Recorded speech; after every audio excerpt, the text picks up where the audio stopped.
नमस्कार दोस्तों, कैसे हैं आप लोग। मैं हूं नितिन। इस वीडियो में हम डायगोनलाइज मैट्रिक्स को सॉल्व करेंगे। ये इस वीडियो में सबसे पहले तो मैं स्टार्टिंग में 2x2 की मैट्रिक्स ले रहा हूं, फिर 3x3 की मैट्रिक्स भी लेंगे, ठीक है। तो ये थोड़ा सा आसान होता है करना, वो थोड़ा सा लॉन्ग होता है करना, आसान वो भी होता है। बट सबसे पहले हम 2x2 को सॉल्व करेंगे, फिर 3x3 में जाएंगे। यहाँ पर सबसे बड़ी दिक्कत क्या होती है कि कुछ बुक्स में कुछ शॉर्ट ट्रिक्स दी हुई हैं जो काफ़ी ज़्यादा टफ है समझनी। और इस वीडियो में मैं आपको स्टेप बाय स्टेप दिखाऊंगा कि एक्चुअल में डायगोनलाइज मैट्रिक्स को सॉल्व किस तरीके से करते हैं, ठीक है। तो इसके लिए सबसे पहले आपको आइगन वैल्यूज़ को निकालना आना चाहिए, फिर आइगन वेक्टर्स को निकालना आना चाहिए, ठीक है। तो अगर आपको ये चीज़ें आती हैं तो डायगोनलाइज करना बहुत ही आसान हो जाएगा, ठीक है। एक फॉर्मूला आता है लास्ट में जब हम डायगोनलाइज करते हैं, बस उसको आपने अप्लाई करना है, देन आपका जो रिज़ल्ट है वो आ जाएगा, ठीक है। तो वो भी मैं आपको दिखाऊंगा। अगर आपको आइगन वैल्यूज़ निकालनी आती है या नहीं आती तो वो भी आपको इस वीडियो में समझ आ जाएगी निकालनी किस तरीके से है, ठीक है। तो एज वी नो दैट हमारा ए जो है वो ये है, ठीक है। ए मैट्रिक्स हमारी ये है, ठीक है। तो हमें जब भी आइगन वैल्यूज़ को निकालना है, ठीक है, तो कैसे निकालते हैं हम करते हैं ए माइनस लेमडा आई, ठीक है। तो ये करते हैं हम, ठीक है। ये लेमडा है और ये आई है। What is I is an identity matrix, ठीक है। तो होती किस तरीके से है 1 0 0 1, ठीक है। तो ये हमारी आई है, ठीक है, आइडेंटिटी मैट्रिक्स, ठीक है। तो सिंपल कुछ नहीं है, ए में लेमडा को माइनस करना हमने, ठीक है। यानी कि यहाँ पर मैं लिखता हूँ 2 - 1 फिर 1 0, ये मेरी ए मैट्रिक्स है। मैं इसकी तरह बनाने की कोशिश कर रहा हूँ, ठीक है। और हमें करना क्या है, माइनस करना है किससे। अब इस इधर अगर हम अप्लाई करते हैं, अगर मैं इधर लेमडा को पुट करता हूँ, यानी कि लेमडा को मैं मल्टीप्लाई करता हूँ, ठीक है। तो मेरा क्या आएगा, मेरा आएगा लेमडा फिर ज़ीरो फिर ज़ीरो फिर लेमडा। बट हमें माइनस क्या करना है, सॉरी हमें मल्टीप्लाई करना है माइनस लेमडा को मल्टीप्लाई करना है, ठीक है। तो मेरा जो रिजल्ट होगा लेमडा माइनस लेमडा का अगर मैं मल्टीप्लाई करता हूँ तो मेरे पास ये वाला रिजल्ट आता है, ठीक है। तो यहाँ पर भी मुझे यही लिखना है, ठीक है। ओके, उसके बाद इसको सॉल्व करते हैं हम। देखिए इसको सिंपल माइनस करना है, कुछ खास तो है नहीं इसमें, ठीक है। इसको माइनस करते हैं, मेरे पास क्या आ जाएगा 2 माइनस लेमडा -1 फिर 1 और यहाँ पर माइनस लेमडा हो जाएगा, ठीक है। इसको जब इससे माइनस करेंगे, ओके। अब इसका हम डिटरमिनेंट ले लेते हैं, ए माइनस लेमडा आई, इसका डिटरमिनेंट लेंगे तो इसका भी डिटरमिनेंट हो जाएगा, ठीक है। -1 1 और माइनस लेमडा डिटरमिनेंट, ठीक है। तो डिटरमिनेंट क्यों लिया, ताकि हम आइगन वैल्यूज़ को निकाल सकें। अब देखिए यहाँ पर 2/2 की मैट्रिक्स है तो डिटरमिनेंट निकालना कितना आसान है।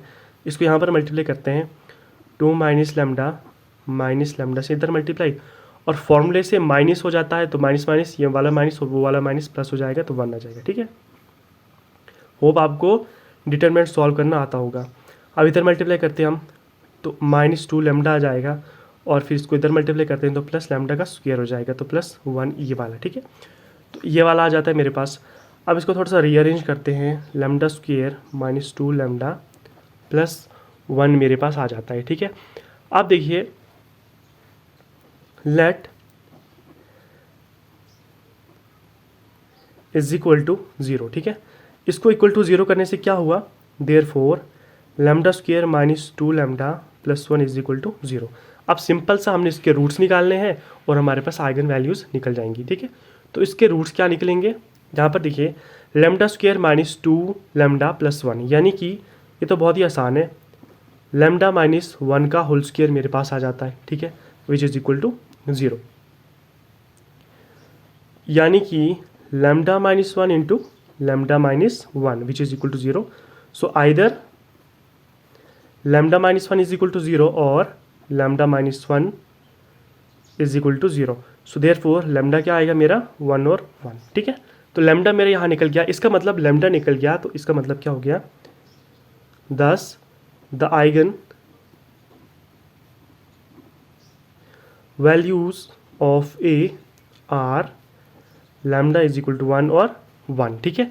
तो यानी मेरी आइगन वैल्यूज निकल गई। अब मुझे आइगन वेक्टर निकालना है, ठीक है।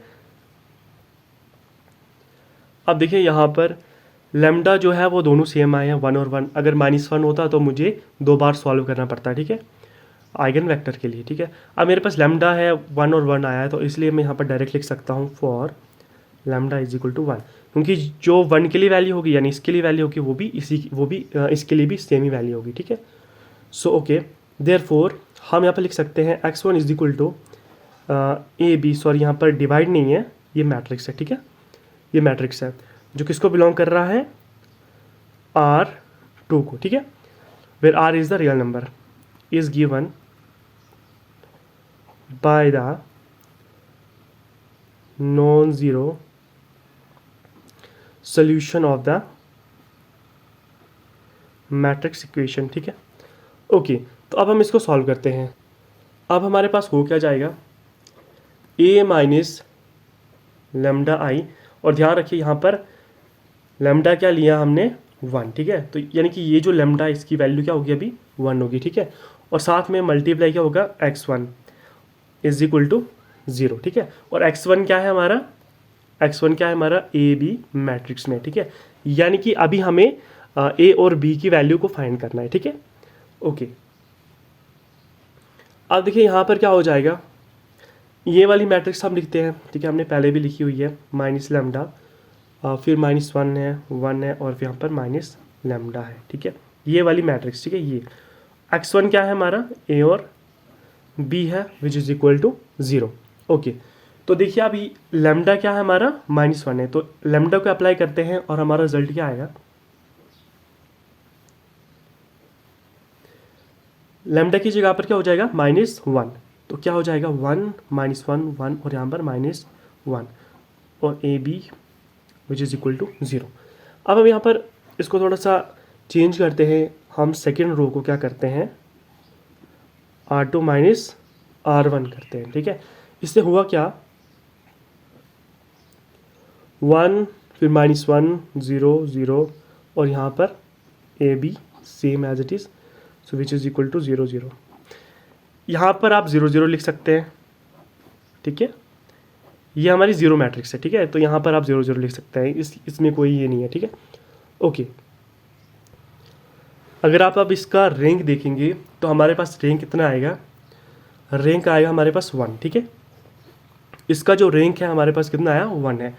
अगर हमारे पास रैंक 1 आ जाता है, ठीक है, तब हमारे पास क्या हो जाता है, सिर्फ एक ही हमारे पास 1 लीनियरली इंडिपेंडेंट सोल्यूशन बन जाता है, ठीक है।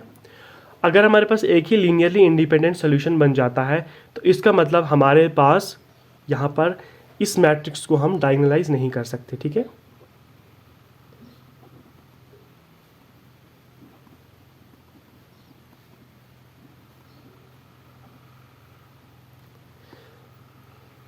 डायगोनलाइजेबल, ठीक है। हमें यहाँ पर सॉल्व करना क्या था, अगर आप ध्यान से देखोगे, हमें यहाँ पर क्वेश्चन क्या था हमारा, यहाँ पर था डायगोनलाइज द मैट्रिक्स इफ़ पॉसिबल, ठीक है। तो हमने किया, तो हमारे पास इसका जो रैंक है, रैंक कितना आया हमारे पास, 1 आया है। तो 1 आ गया, इसका मतलब इसका सिर्फ एक ही लीनियरली इंडिपेंडेंट सोल्यूशन होगा, इसीलिए ये जो हमारे पास मैट्रिक्स है ये डायगोनलाइजेबल नहीं है, ठीक है। इसको हम डायगोनलाइज नहीं कर सकते। तो इन चीज़ों को भी हमें देखना होता है। और नेक्स्ट वीडियो में मैं आपको 3x3 की मैट्रिक्स दिखाऊंगा, ठीक है, जहाँ पर हम सॉल्व करेंगे उसको, और वो जो मैट्रिक्स होगी वो डायगोनलाइजेबल होगी और उसमें कुछ फॉर्मूले भी होगा, ठीक है। तो नेक्स्ट वीडियो में हम उस चीज़ को डिस्कस करेंगे, ठीक है। दोस्तों, कैसे लगे आपको ये वीडियो, कमेंट कर ज़रूर से बता दीजिएगा, और ऐसे और वीडियोज़ को देखने के लिए हमारे चैनल को भी सब्सक्राइब कर लीजिएगा। मिलते हैं नेक्स्ट वीडियो में।